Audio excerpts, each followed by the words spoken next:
Hello students, we have to continue with the next session of chapter number 1 of economics, graphs in economics.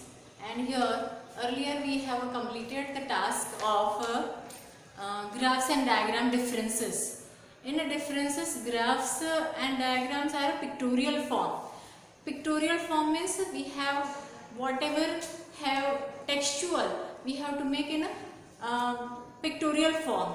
So that is the example I have explained. Now here importance of a diagram or a graph is given. Here simple presentation. When a graph we have to put in a pictorial form, that makes the information whatever it is of complicated information, that is complex, or a simple information we have to put on a page or a paper or a graph paper. So here it is a simple presentation.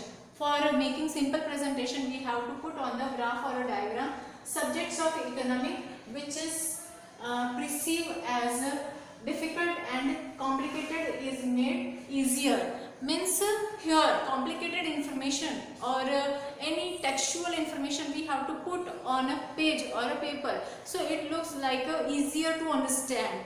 So that is very important. Next is economic trends information. Trends of certain parameters. Here the parameters are different for the economy.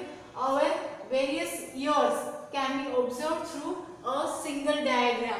So many parameters of economics are here, just like national income and income of any person, agriculture level income, different sectors income. So that are the parameters in economics. So that have to be present on in the form of trends. So that makes easier to understand changes of various sectors.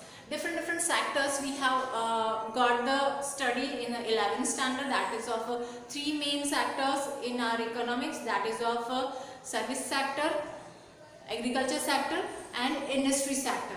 So from that different income have to become, so we have to compare that also. Changes of various sector.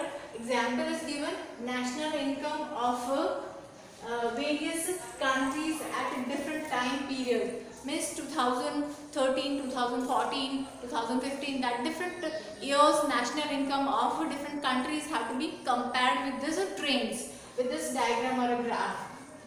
Share of agriculture, industry and service. 3 bar diagrams with the help of we can put on a page. In a national income can be explained. So with the help of a graph or a diagram we can place on a paper this 3 things: industry, service and agriculture sector. To make a comparison, we can make the comparison of different countries, different sectors.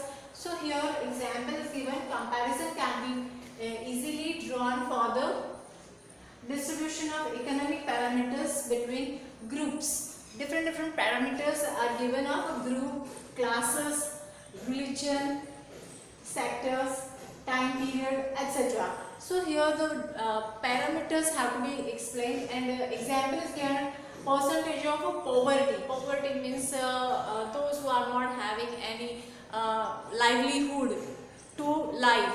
So that poverty, unemployment, that percentage have to be in a rural area, in urban area also be put on the page with the help of diagram or a graph. Here fifth point is time and energy can be saved.